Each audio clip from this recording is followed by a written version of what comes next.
నమస్తే అండి. ఇవాళ జరిగిన కేటీఆర్ గారి విచారణ, ఆయన రోడ్డు మీద నిలబెట్టడము, ఈ వెంట లాయర్లను అనుమతించకపోవడం ఇవన్నీ చూస్తుంటే ఎలా అనిపిస్తుంది? రాష్ట్రంలో ఏం నడుస్తుంది అసలు? అంటే వ్యక్తిగతంగా మానసికంగా ఇబ్బంది పెట్టడానికి ప్రయత్నం ఇవాళ ఈ ప్రభుత్వంలో చాలా స్పష్టంగా కనిపిస్తుంది. రేవంత్ రెడ్డి గారు హోంశాఖను తన దగ్గర పెట్టుకున్నదే గందుకు. బీఆర్ఎస్ పార్టీ నాయకులను, బీఆర్ఎస్ పార్టీ కార్యకర్తలను మానసికంగా హింసించడానికి, శారీరక హింసించాలనే ఉద్దేశంతో హోంమంత్రిత్వ శాఖ తన దగ్గర పెట్టుకున్నాడు. అసలు రాజ్యాంగబద్ధంగా ఎవరికైనా ఒక అడ్వకేట్ని తీసుకుని వెళ్ళే విచారణకు హాజరయ్యే అవకాశం ప్రతి ఒక్కరికి ఉంటుంది. రాజ్యాంగం కల్పించిన హక్కు. ఇవాళ దాన్ని మీరు అడ్వకేట్ రావద్దు, వాళ్ళు మీరు ఒక్కరే రావాలి అని చెప్పడం ఇదేం పద్ధతి? ఇది కేటీఆర్ గారు అన్ని విషయాలు సిద్ధపడే వచ్చిండు. ఏసీబీ అధికారులు ఏవైతే ప్రశ్నలు అడుగుతారో ఫార్ములా ఈ రేస్ సంబంధించిన ప్రశ్నల మీద ఏ ప్రశ్న అడిగినా సమాధానం చెప్తానని చెప్పి సిద్ధపడే వచ్చిండు. అలాంటి ఇప్పటికే బహిరంగంగా చెప్పిండు కేటీఆర్ గారు. ఇప్పటికే మీడియా పరంగా రాష్ట్ర ప్రజానికానికి, అధికారులకు అందరూ తెలిసే విధంగా క్లియర్గా చెప్పిండు. జరిగిన విషయాలన్నీ క్లియర్గా చెప్పిండు. ఆ రోజు ఏ విధంగా నిర్ణయాలు తీసుకున్నారో అవన్నీ చెప్పిండు. చెప్పినాక కూడా మళ్ళీ ఇవాళ ఏసీబీని పంపించడం ఏం ఉద్దేశం? ఆల్రెడీ కేసు హైకోర్టులో పెండింగ్లో ఉంది, తీర్పు రిజర్వ్లో ఉంది. అయినా సహకరిస్తానని చెప్పినా కూడా ఇట్లా ఈ రకంగా అడ్వకేట్ రావద్దనడం అంటే ఉద్దేశం ఏంటంటే కేటీఆర్ గారిని బ్లేమ్ చేయాలనే ఉద్దేశం ఇవాళ ఈ ప్రభుత్వంలో కనిపిస్తూ ఉంది. ఓకే, త్వరలో కేటీఆర్ గారి ఇంట్లో రైడ్ జరిగే అవకాశం ఉందని వార్తలు వస్తున్నాయి. దీన్ని ఎలా? నేనేమంటున్నా, ముఖ్యమంత్రి గారు హోంశాఖను తన దగ్గర పెట్టుకునే గందుకు, ఏసీబీని తన దగ్గర పెట్టుకునే గందుకు. హోంశాఖ వేరే వాళ్ళకి ఇస్తే రాజ్యాంగబద్ధంగా వాళ్ళు నిర్వహించారనుకో, ఈయన ఆశయాలను కొనసాగించలేరు కదా.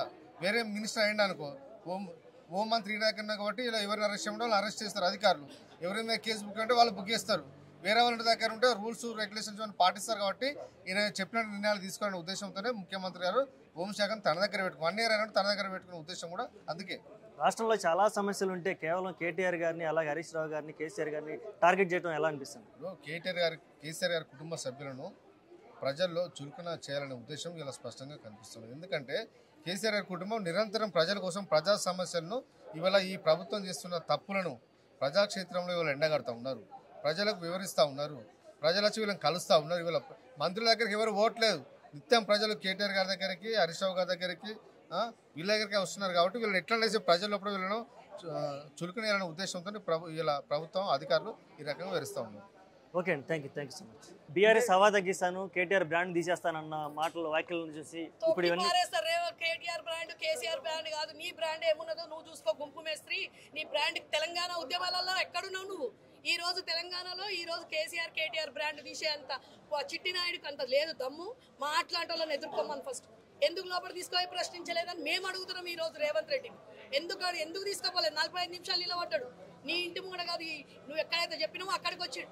ఎందుకు రాలే? వానికి దమ్ము లేదు కాబట్టి ఈ రోజు లోపలికి తీసుకొని పోలేదు రేవంత్ రెడ్డి. ఇప్పుడు రైతు రుణమాఫీ మొత్తం అయ్యింది అని అంటున్నారు. ఎక్కడైంది? అయినుంటే ఈ రోజు కేటీఆర్ అన్న పోయి ప్రశ్నిస్తుండే. ఇవన్నీ అడుగుతున్నాం కాబట్టే కదా ఈ రోజు కేటీఆర్ అన్న టార్గెట్ చేసిండు. రైతు రుణమాఫీ అని పోయి ఊర్లలో పోయి ఊర్లలో పోయి వాళ్ళ ఎమ్మెల్యేలు ఎక్కడున్నారు? ఉన్నోళ్ళందరూ ఎమ్మెల్యేలు ఎక్కడున్నారు? వాళ్ళ మినిస్టర్సే వాళ్ళకి నిన్న వానికి రెస్పెక్ట్ ఇవ్వలేదు.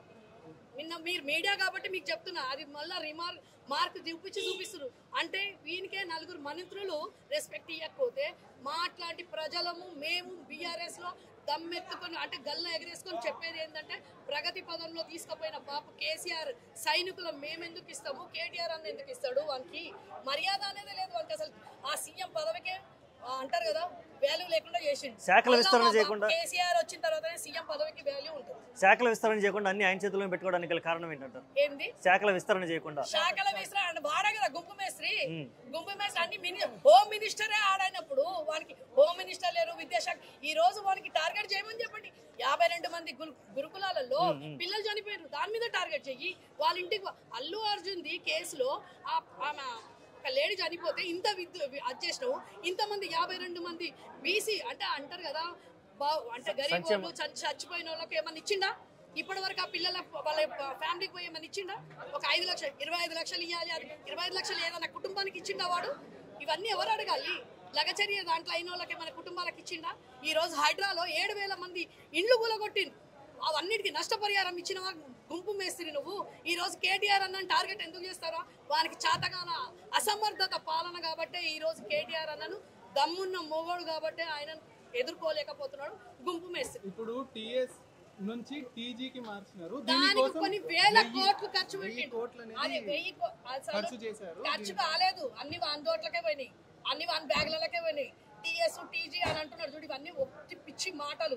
ప్రజలను ఎన్నైతే అవుతాయో అన్ని బాని గుంపులో బాని మీద దాంట్లో ఈరోజు హైడ్రా దాని మీద 1,50,000 కోట్లు అంటుండు.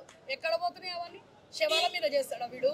ఇవన్నీ వదిలిపెట్టేసి కేటీఆర్ అన్న ఎందుకు చేస్తున్నాడు? కేటీఆర్ అన్న ప్రభుత్వం ఉన్నది కదా, ఏదున్నా కానీ చూసుకో అన్న అంత క్లియర్ ఉన్న తర్వాత వీడు ఆయనకు నోటీసులు పంపించడం ఏంటి? ఇదంతా ఒక అంటారు కదా తెర మీద పబ్లిక్ ను అంత డైవర్ట్ చేయడానికి చేస్తుంది. కానీ అంత పిచ్చోళ్ళు లేరు రేవంత్ రెడ్డి. ఇప్పుడు తెలంగాణ ప్రజలు ఈ రోజు 1 year నీ పాలనను గుర్తించి నేను చెప్పుతోని కొట్టే దినాలు తీసుకొని వచ్చేసి. Okay, thank you. ఈరోజు నార్మల్గా వచ్చిన పేపర్లో వచ్చిన న్యూస్ ఏంటంటే లైక్ కొడంగల్ ఇండైరెక్ట్ ఎమ్మెల్యే వచ్చేసి తిరుపతి రెడ్డి. తిరుపతి రెడ్డి ఎవరు అంటే రేవంత్ రెడ్డి సోదరుడు. అతనే మొత్తము అందరికీ చెక్కులు, కళ్యాణ లక్ష్మి చెక్కులు ఇవన్నీ ఇవ్వడం అనేది జరుగుతుంది.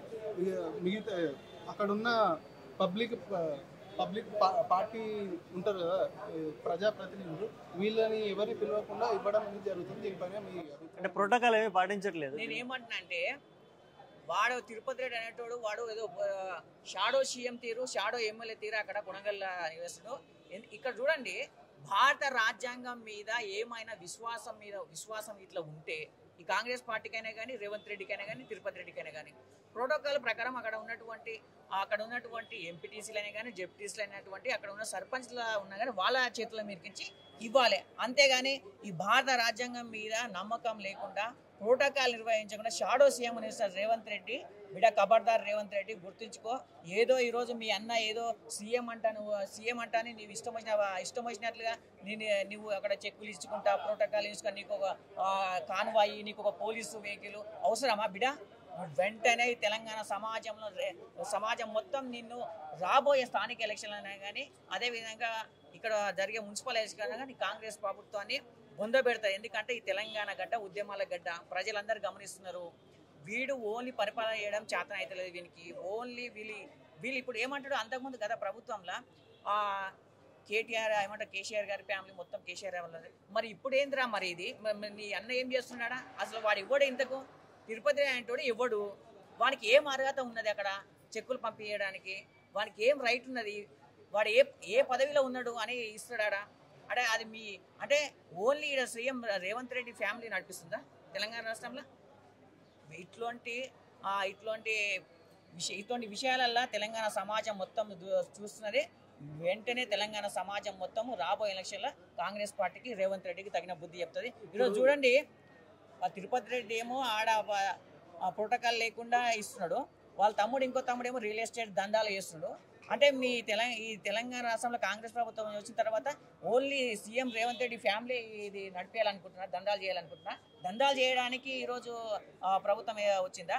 బిడార్ రేవంత్ రెడ్డి వెంటనే నువ్వు తెలంగాణ సమాజానికి క్షమాపణ చెప్పాలి. 6 గ్యారెంటీలు అమలయ్యే వరకు మేము ప్రశ్నిస్తాం. ఎన్ని కేసులు పెట్టినా భయపడమని మేము ఉస్మానియా యూనివర్సిటీ విద్యార్థిగా రేవంత్ రెడ్డి డిమాండ్ చేస్తున్నాం.